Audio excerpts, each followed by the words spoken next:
Muy buenos días. Aquí de nuevo con el estudio del libro del Evangelio de Lucas, mirando yo aquí un poco la, la concordancia, porque me dio curiosidad investigar un poco acerca de Pilato.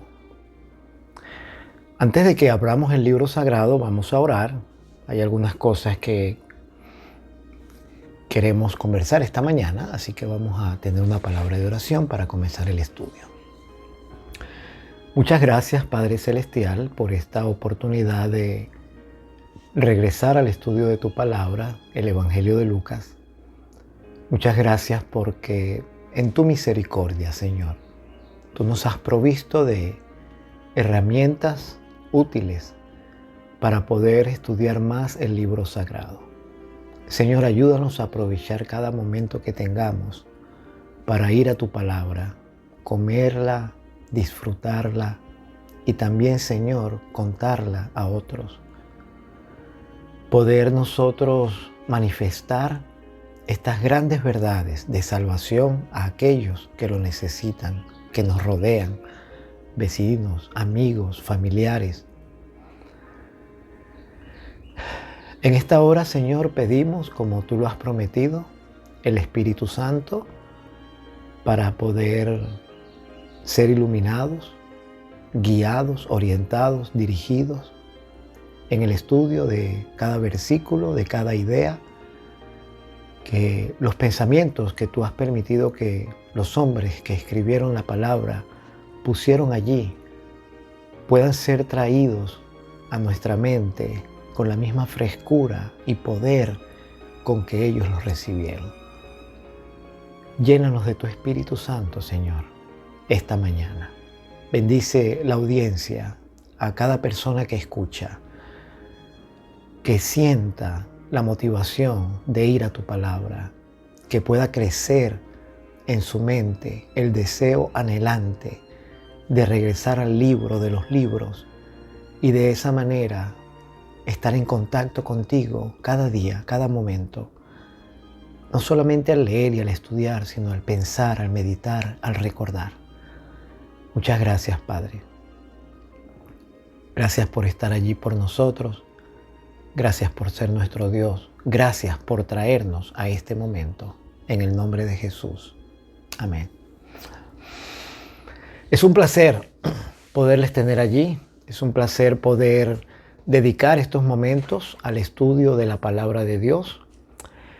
La última vez que hablamos acerca del Evangelio de Lucas, estuvimos estudiando el capítulo 3 desde el versículo 1 y versículo 2, que son versículos que nos ubican en el contexto histórico, político y religioso de los tiempos de Cristo. No debemos olvidar nosotros que no somos los únicos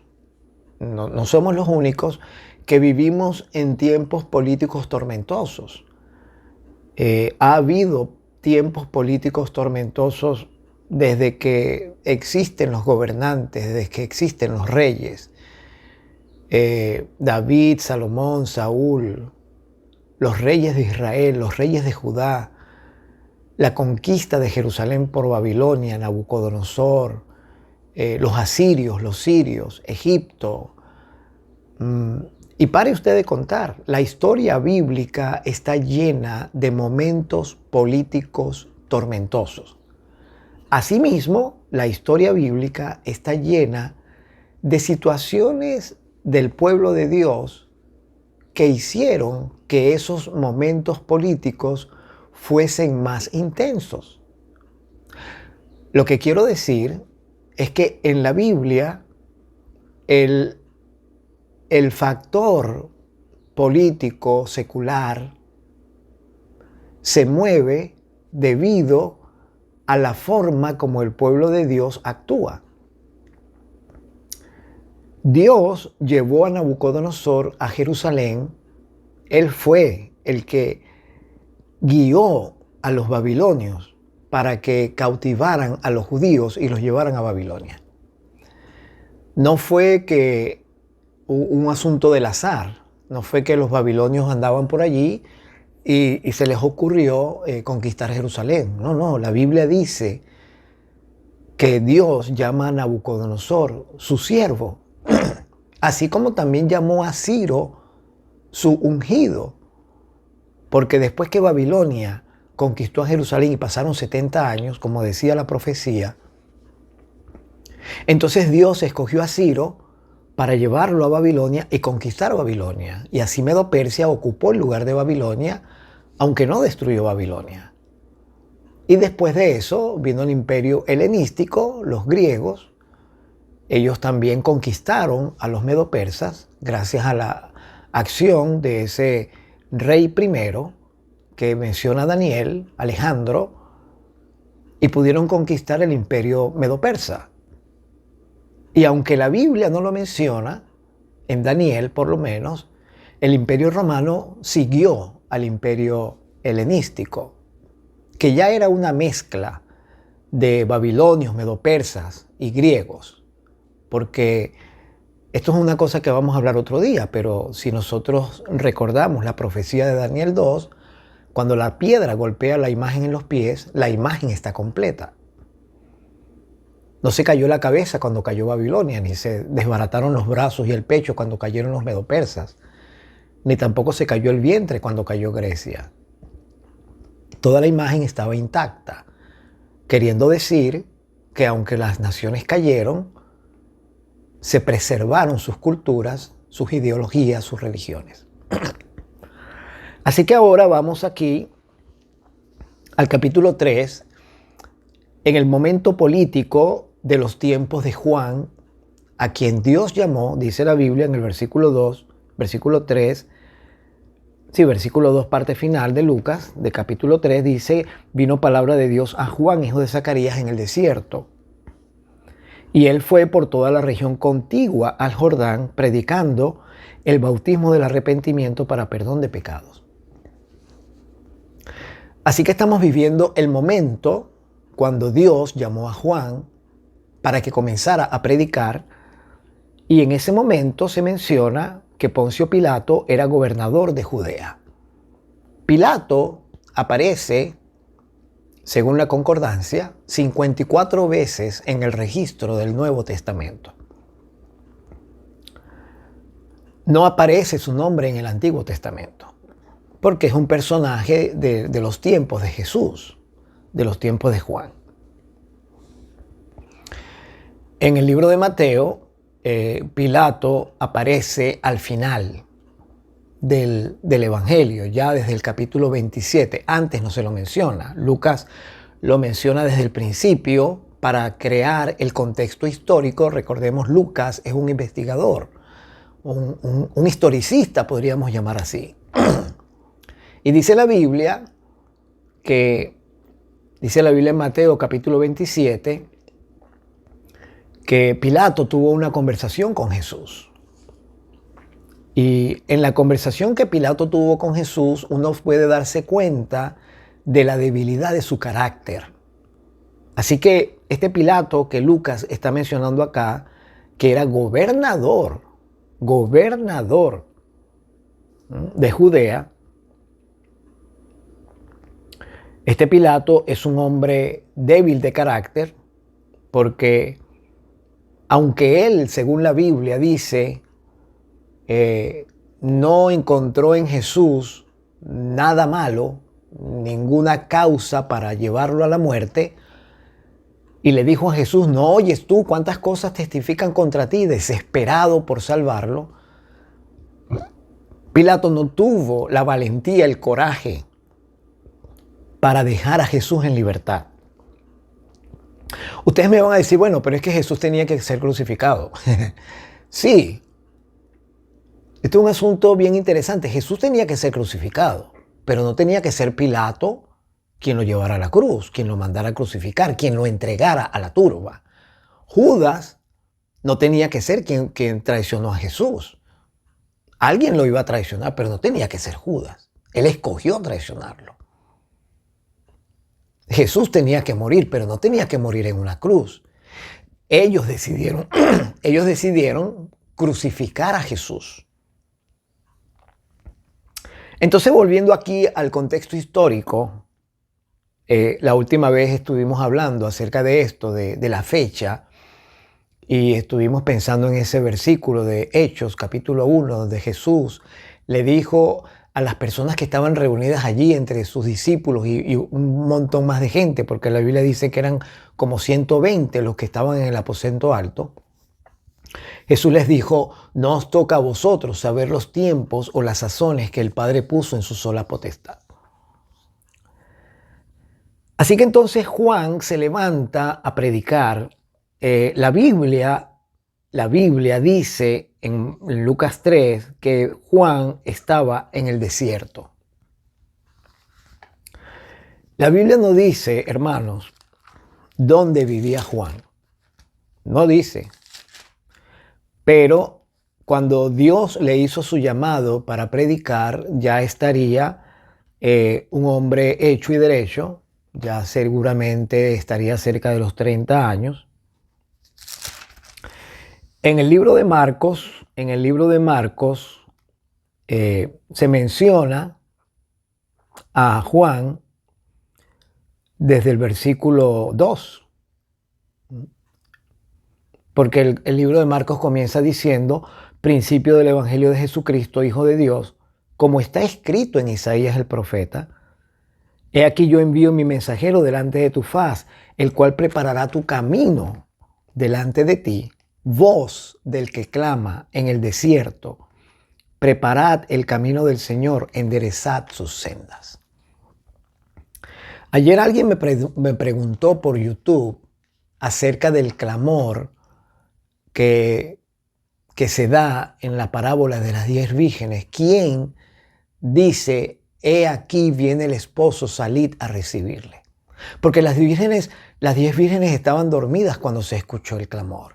Y las vírgenes representan al pueblo de Dios que en el último tiempo cae en una situación de letargo. Aunque tiene sus lámparas, la mitad de ellas no tienen el aceite que necesitan para mantener la llama encendida, pero todas están dormidas cuando se escucha el clamor: he aquí viene el esposo, salid a recibirle. Si bien es cierto que la parábola de las 10 vírgenes está aplicada a lo que sucedió hace años atrás, en 1844, cuando se dio el clamor de medianoche, para que las personas despertaran del letargo espiritual y se dieran cuenta de que comenzaba el juicio investigador. También es cierto que esta parábola tiene una aplicación escatológica para el futuro, porque una vez más la iglesia caerá, o yo dije caerá, pero ha caído en una situación de letargo en la cual, teniendo las lámparas, no tenemos el aceite que debe mantener esas lámparas encendidas. Y es por eso que el estudio de la palabra ha sido descuidado.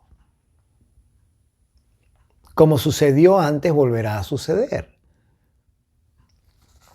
Y dice la Biblia que el Señor en Isaías lo llama voz del que clama en el desierto: preparad el camino del Señor, enderezad sus sendas. Juan bautizaba en el desierto y predicaba el bautismo de arrepentimiento para perdón de pecados. Y salía a él toda la provincia de Judea y todos los de Jerusalén, y eran bautizados por él en el río Jordán, confesando sus pecados. Y Juan estaba vestido de pelo de camellos y tenía un cinto de cuero alrededor de sus lomos, y comía langostas y miel silvestre. Y predicaba diciendo: viene tras mí el que es más poderoso que yo, a quien yo no soy digno de desatar encorvado la correa de su calzado. Yo, a la verdad, dijo él, os he bautizado con agua, pero él os bautizará con Espíritu Santo. Amén. Así que Juan fue sacado de su concentración, de su lugar de preparación del desierto donde vivía, fue llamado por Dios y fue invitado, ordenado a predicar, así como lo fue Jonás, a quien el Señor también le dijo: levántate, Jonás, y ve a Nínive, aquella gran ciudad, para que les prediques. Así como llamó a Elías, así como llamó a Eliseo, así como llamó a Abraham a salir de Ur para que fuera a la tierra de Canaán. Dios constantemente llama. Así como te llama a ti. Así como me llama a mí. No es un llamado grande el que Dios te hace. Porque en la Biblia hay un principio, mi querido hermano. El principio es: el que es fiel en lo poco también será fiel en lo mucho. Así que el llamado de Dios a tu mente, a tu vida, a tu conciencia, no comienza con: mira, quiero que vayas a Nueva York y prediques en un estadio en la palabra de Dios a 100,000 personas que se van a reunir allí. El llamado de Dios para ti comienza cada mañana, cuando Él te habla y te dice: levántate, ora, toma la palabra, estúdiala, es por tu bien, acompáñame. El Señor te invita. Si Dios te está invitando a orar y a estudiar, es porque Él te va a capacitar. Si Él está tomándose el trabajo de llamar a un pecador mortal que no merecemos nada, si Él envía a sus ángeles para que te despierten y te hagan pensar, porque ellos son los que traen esos pensamientos a tu mente y te susurran al oído y te dicen: despiértate, levántate, toma la palabra, estúdiala. He allí tu llamado. Ese es tu llamado inicial. Así lo hizo en el pasado con muchos hombres. Así lo hizo con Pedro cuando estaba en aquella azotea, cuando tuvo aquel éxtasis que se relata allí en el libro de Hechos de los Apóstoles. Él tenía hambre y de repente, en un éxtasis, el Señor le muestra un lienzo atado por los 4 esquinas con una serie de animales cuadrúpedos y reptiles de toda clase y le dice: Pedro, levántate, mata y come. Así como hizo Jesús cuando llamó a sus discípulos. Le dijo: ven y sígueme. Así como le dijo al joven rico: anda, vende todo lo que tienes y dáselo a los pobres. Y entonces ven y sígueme. Los llamados del Señor pueden ser no llamados impresionantemente grandes como tú lo estás esperando. Él no te está llamando a ti para hacer una lumbrera, para que seas el foco de luz de cientos de miles de personas. Él primero necesita iluminar tu mente. Por eso dice el Evangelio de San Juan en el capítulo 1. Por eso dice en el libro de San Juan, en el capítulo 1, y no olvidemos que estamos hablando del llamamiento de Juan el Bautista y los tiempos en los cuales él vivió. En el versículo 4, hablando acerca del verbo, dice: en él estaba la vida. Y la vida era la luz de los hombres. La luz en las tinieblas resplandece y las tinieblas no prevalecieron contra ellas. Versículo 8, hablando de Juan, dice: no era él la luz, sino para que diese testimonio de la luz. Aquella luz verdadera que alumbra a todo hombre venía a este mundo. En el mundo estaba, el mundo por él fue hecho, pero el mundo no lo conoció. Jesús quiere convertirse en la luz de tu vida. Él es la luz de tu vida. Tú necesitas abrirle la puerta de tu mente para que Él venga y disipe las tinieblas que hay en tu mente. Volviendo a Juan, en el capítulo 1 de San Marcos, es el primer personaje que se menciona. Bueno, después de Jesucristo, ¿verdad? Porque es que Marcos comienza su evangelio diciendo: principio del Evangelio de Jesucristo, Hijo de Dios. Y luego dice, como está escrito en Isaías el profeta, notemos, menciona a Jesús, menciona a Isaías el profeta, y luego dice, he aquí yo envío mi mensajero delante de tu faz. Necesitamos ir al libro de Malaquías, porque el Señor acaba de colocar este versículo en mi mente al leer esto. En el capítulo 4 de Isaías, dice en el versículo 1, porque he aquí viene el día ardiente como un horno, y todos los soberbios y todos los que hacen maldad serán estopa. Aquel día que vendrá los abrazará, ha dicho Jehová de los ejércitos, y no les dejará ni raíz ni rama. Y luego dice en el versículo 5, he aquí yo os envío el profeta Elías antes que venga el día de Jehová grande y terrible. Prestemos atención, porque la Biblia, como les he dicho, es un libro que encadena todas las cosas, las une, eslabones, las enlaza. Hoy día que son tan famosos los links, que envíame el link, pásame el link, muéstrame el link, dale clic al link, llévalo al link. Enlace, ¿verdad? Es la palabra que debería utilizarse en español, pero utilizamos más la palabra americana link, que quiere decir enlace precisamente. Y dice la Biblia, he aquí yo os envío el profeta Elías antes que venga el día de Jehová grande y terrible. Él hará volver el corazón de los padres hacia los hijos y el corazón de los hijos hacia los padres, no sea que yo venga y hiera la tierra con maldición. Entonces Marcos, hablando acerca de Lucas, él dice, he aquí yo envío mi mensajero delante de tu faz, el cual preparará tu camino delante de ti. Y en Lucas, en el capítulo 1, dice, cuando Zacarías estaba profetizando, él dice, y tú niño, versículo 76, y tú niño, profeta del Altísimo serás llamado, porque irás delante de la presencia del Señor para preparar sus caminos, para dar conocimiento de salvación a su pueblo, para perdón de sus pecados, por las entrañables misericordias de nuestro Dios, con que nos visitó desde lo alto de la aurora, para dar luz a los que habitan en tinieblas y en sombra de muerte. Y hay otro versículo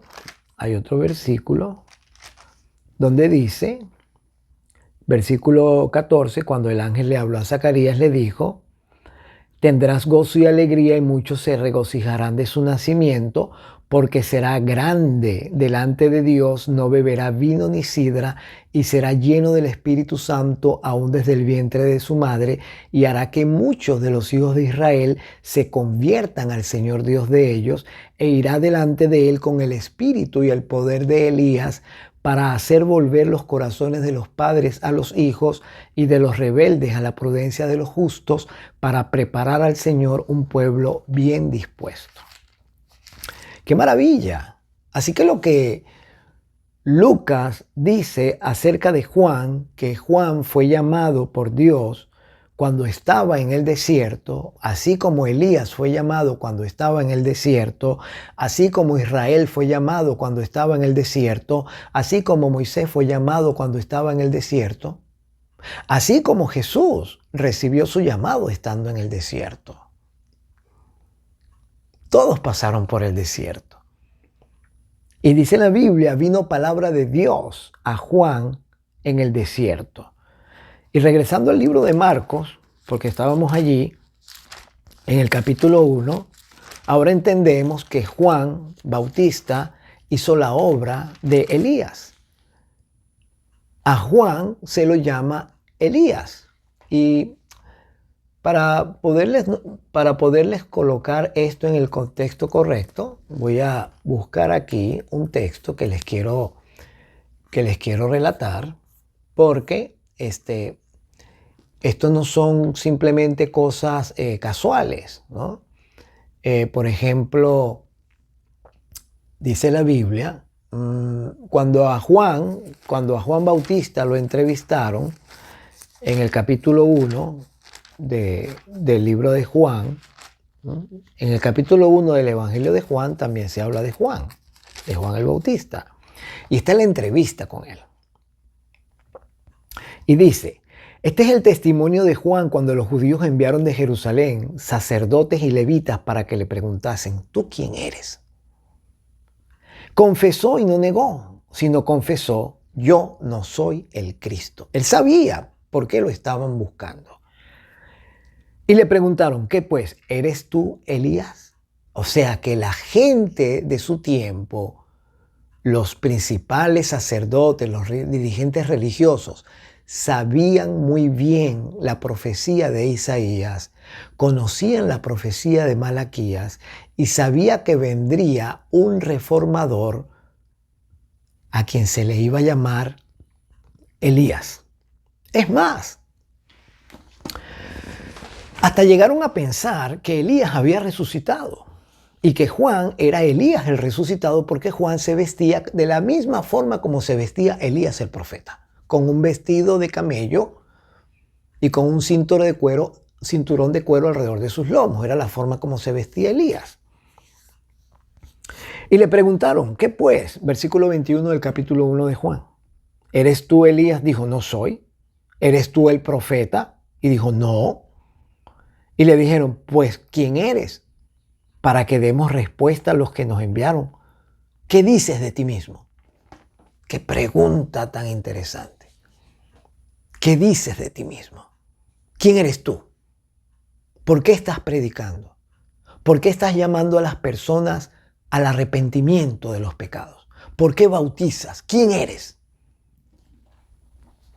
Y dice la Biblia, versículo 23, que él dijo, yo soy la voz. Yo soy la voz del que clama en el desierto. ¡Wow! ¡Qué respuesta! Yo soy la voz. Vamos a colocar esto bien en el contexto político, religioso de los tiempos de Lucas, de Juan, perdón, porque eso es lo que estamos haciendo. Herodes es el tetrarca. Pilato es el gobernador. Tiberio César es el emperador de Roma.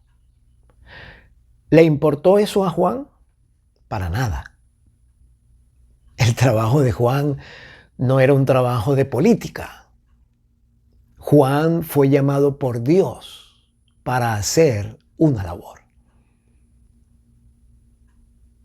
Y por haber sido llamado por Dios, él hizo lo que Dios le pidió que hiciera: predicar el arrepentimiento a través del bautismo para el perdón de los pecados, anunciando que detrás de él vendría uno de quien él no era digno de desatar encorvado la correa de su calzado, y que ese que vendría detrás de él vendría a bautizar con el Espíritu Santo y fuego.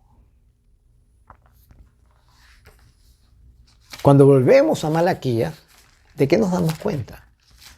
De que eso fue precisamente lo que el profeta dijo.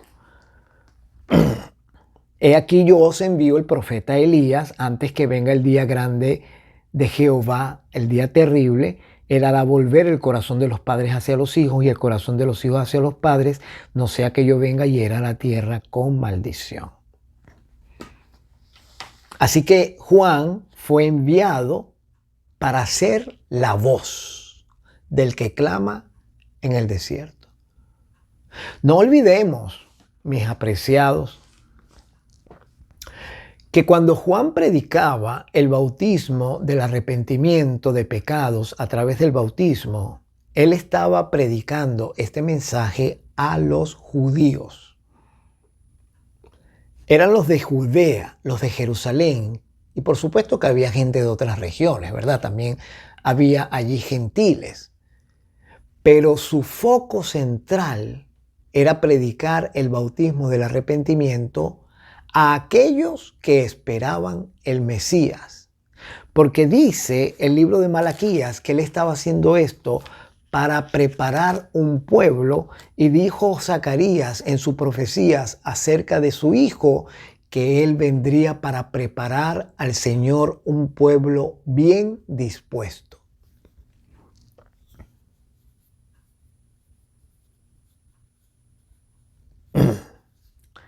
Volvemos al Evangelio de Lucas.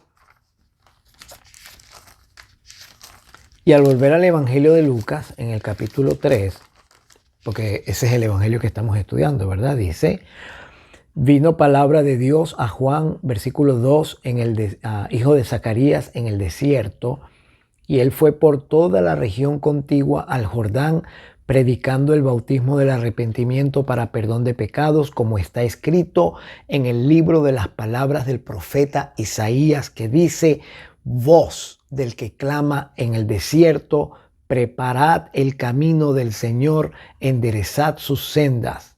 Todo valle se rellenará y se bajará todo monte y collado. Los caminos torcidos serán enderezados y los caminos ásperos serán allanados, y verá toda carne la salvación de Dios.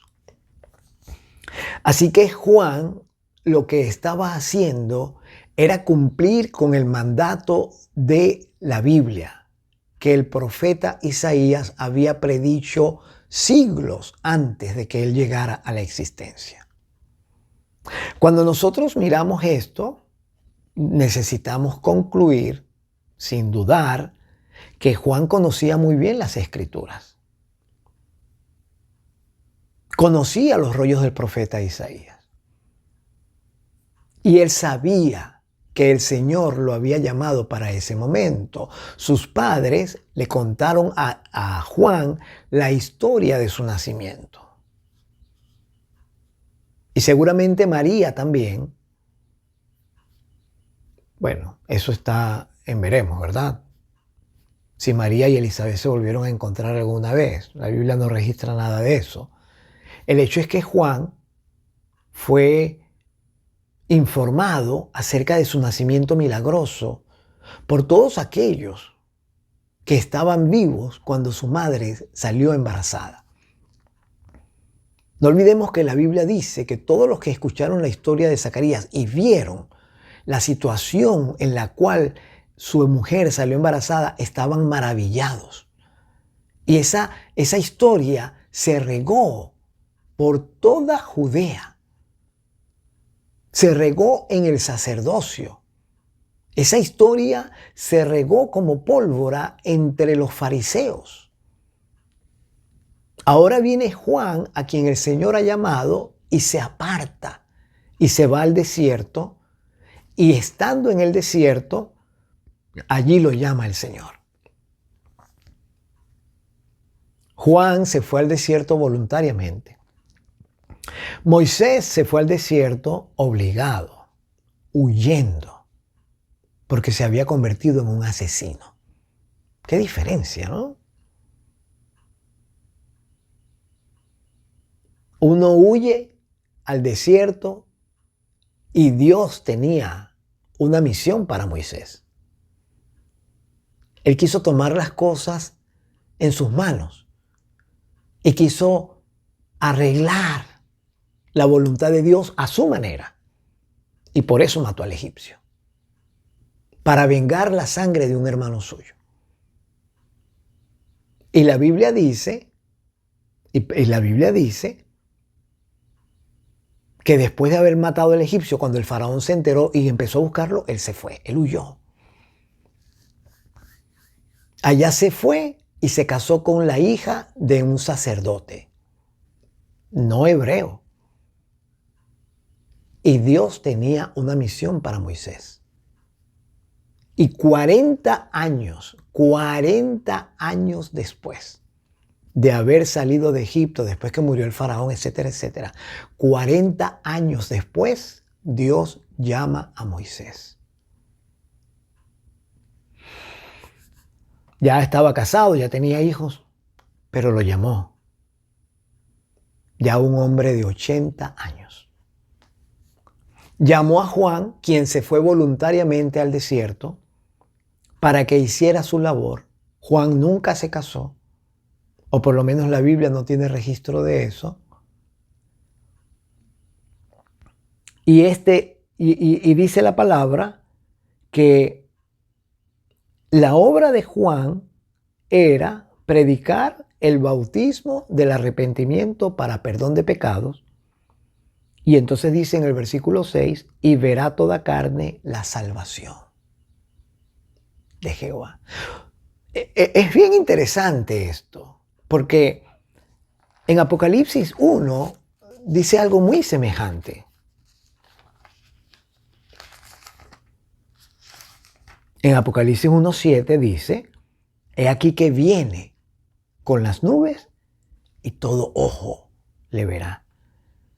Y aquí dice en el versículo 6 del capítulo 3 de Lucas, y verá toda carne la salvación de Dios. O sea que el trabajo de Juan era preparar el camino para la primera venida del Señor. Y la Biblia dice, y todo ojo le verá.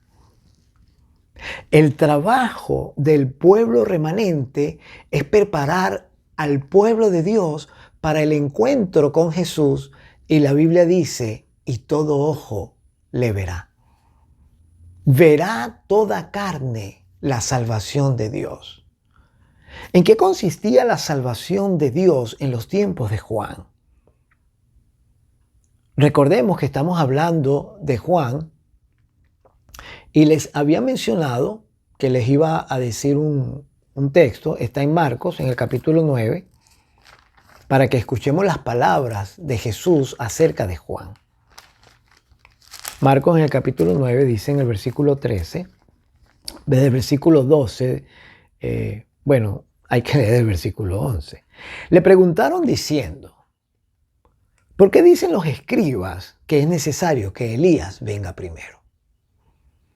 Y respondiendo Jesús les dijo, Elías a la verdad vendrá primero y restaurará todas las cosas. ¿Y cómo está escrito del Hijo del Hombre que padezca mucho y sea tenido en nada? Preguntó Jesús.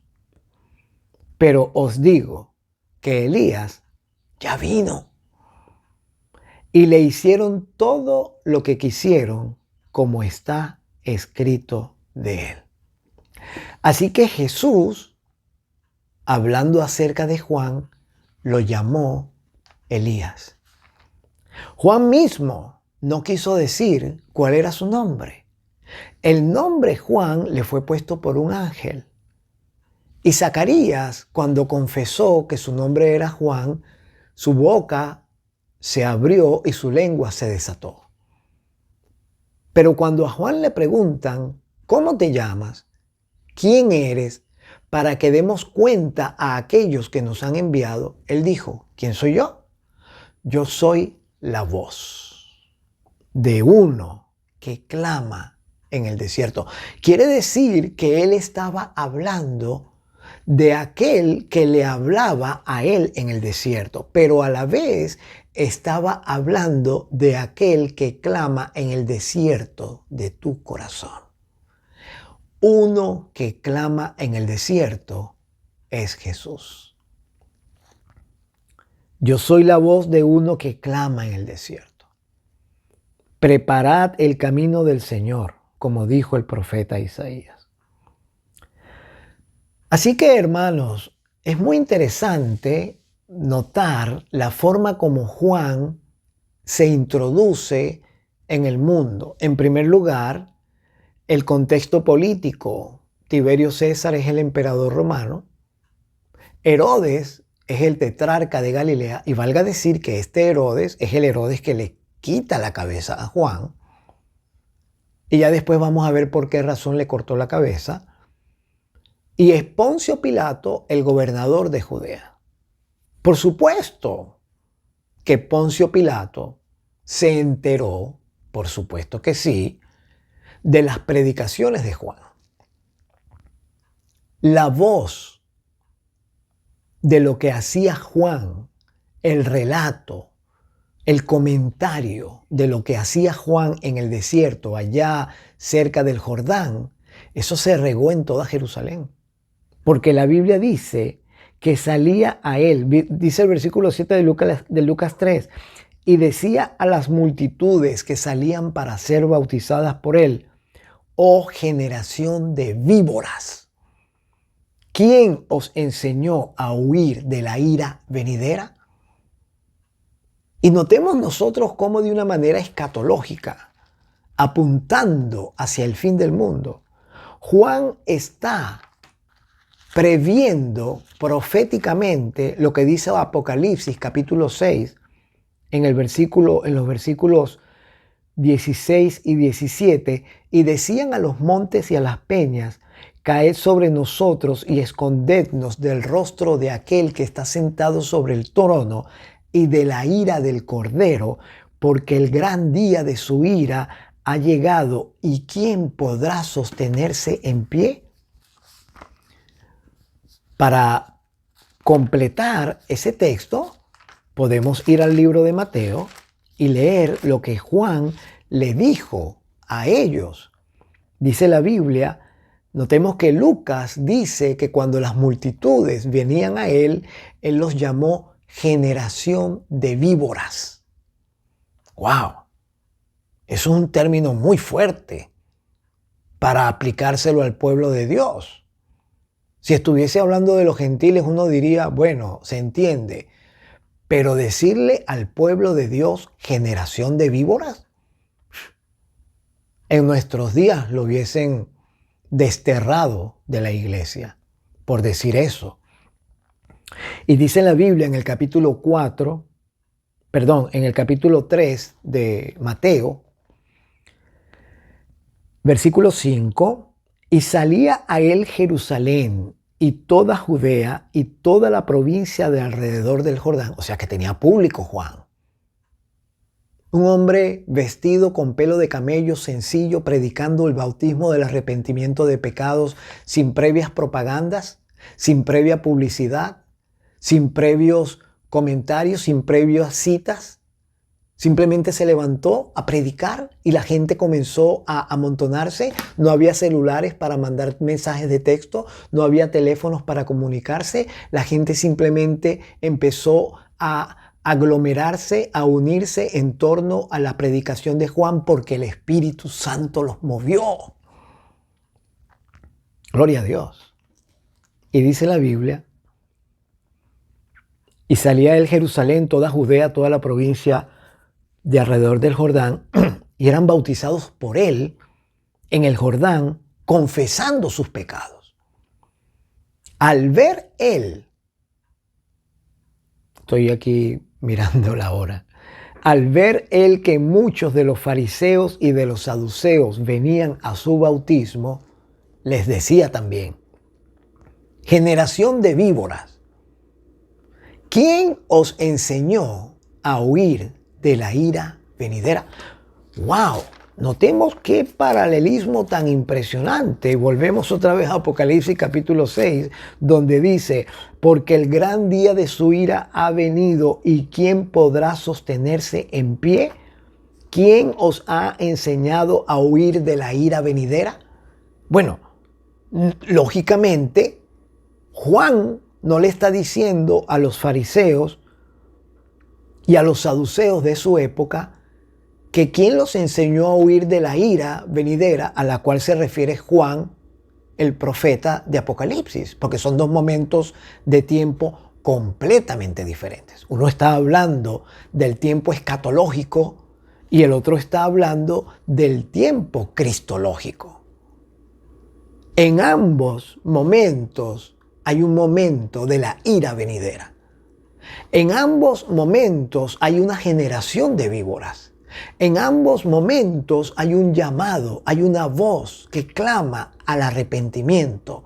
En ambos momentos hay un mensaje para el pueblo de Dios. En ambos momentos se reconoce que el pueblo de Dios necesita ser sacudido, porque Apocalipsis 3 dice: yo reprendo y castigo a todos los que amo.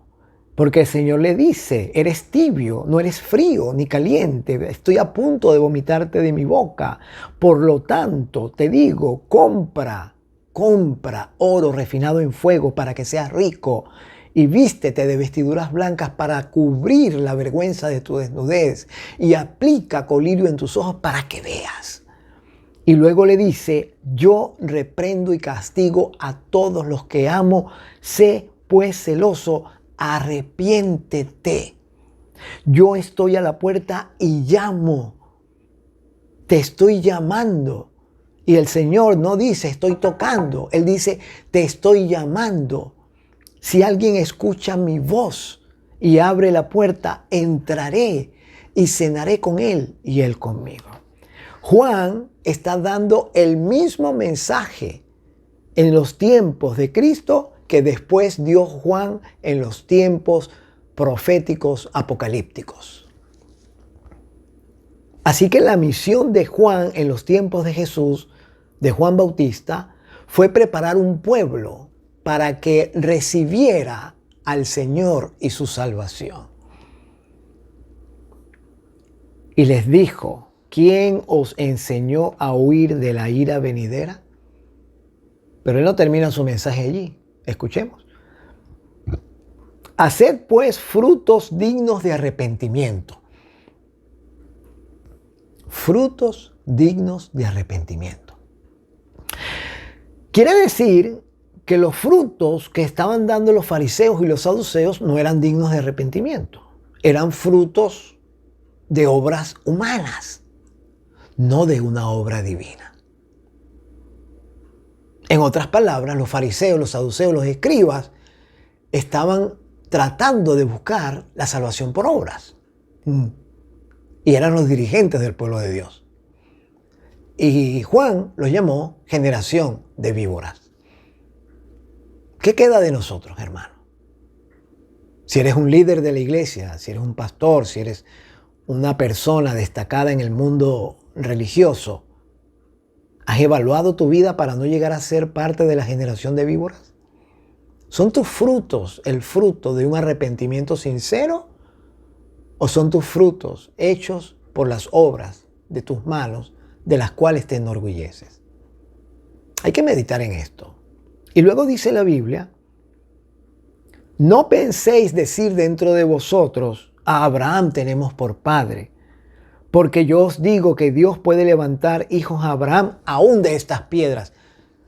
Y cuando Juan se refirió a las piedras, hablaba de los gentiles. Y les dijo en su cara: si Dios quiere, Él puede levantar hijos a Abraham de entre los gentiles, y los pasa a ustedes por alto. Y luego dijo Juan: y ya también el hacha está puesta a la raíz de los árboles. Por tanto, todo árbol que no da buen fruto es cortado y echado en el fuego.